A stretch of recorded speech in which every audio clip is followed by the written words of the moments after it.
Have you ever had an assignment, a task that you really did not want to do? I've had it with jobs, with work positions. I used to have a job where, when I was a teacher, where my first thing of the day was at like 7:15 in the morning. I didn't want to do that. So there's things like that that are practical. But then I also think there are seasons of life that we walk through that we really don't want to walk through.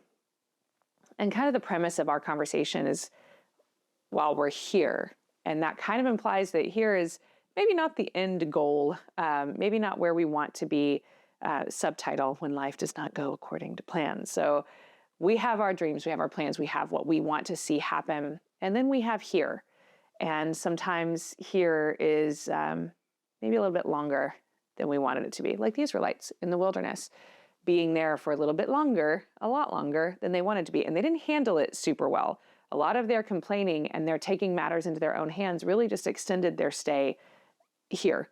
And so I've been thinking about what do we do and how do we approach situations when we really don't want to do something.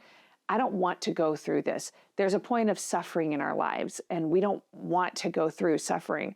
We know that it's good for us because we know that God works all things together for good. But think about that passage that says to consider it pure joy whenever we encounter trials of many kinds. When you have somebody that's going through a trial or a point of suffering or a difficult moment in their life, it's probably one of the most offensive things that you can say to them. Like, well, you know what? Consider it joy. This is good that this is happening to you.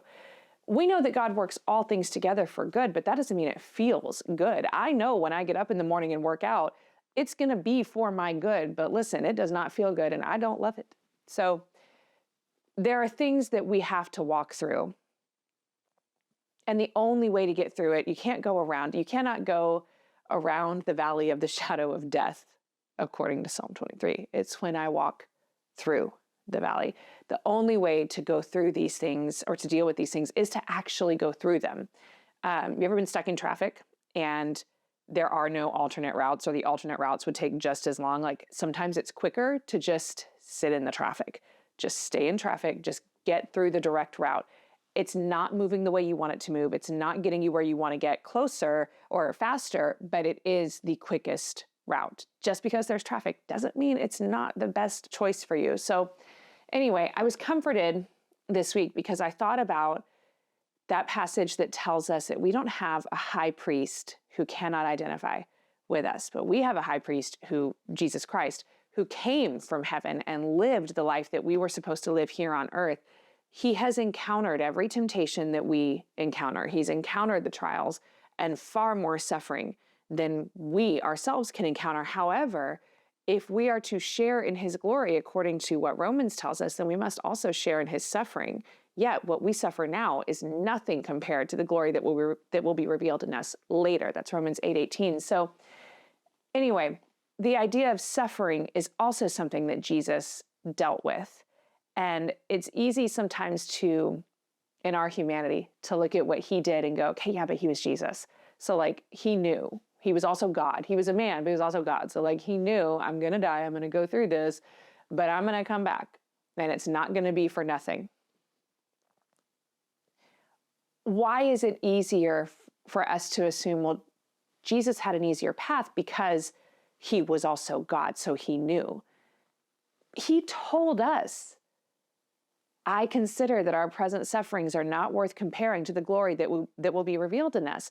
He told us, so we also know when we go through suffering, it's not worth comparing to the glory is coming. And Jesus endured his suffering for the joy set before him. And guys, we are the joy that was set before him. That reconciliation, it was worth it for him. But we don't serve a high priest who cannot identify with us and what we've gone through. I want to read something. We talk about Jesus' suffering. Jesus didn't die. He did, but he didn't just die.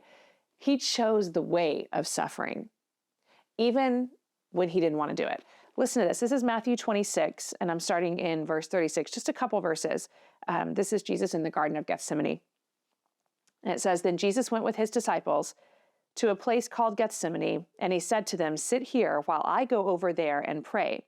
He took Peter and the two sons of Zebedee along with him, and he began to be sorrowful and troubled. Then he said to them, "My soul is overwhelmed with sorrow to the point of death. Stay here and keep watch with me." One more verse. Going a little further, he fell with his face to the ground and prayed, "My Father, if it is possible, may this cup be taken from me, yet not as I will, but as you will." Jesus didn't want to do it either. And that is the most comforting thing that I can think of in seasons of suffering, in seasons of difficulty, and in seasons of trial. We're not just serving a high priest who was a man and experienced this, but experienced it as a deity. He didn't want to do it. So when we look at our life and we look at the seasons of life that we're in and we go, God, I don't want to do this anymore. I don't think I can do this anymore. Jesus said the same thing.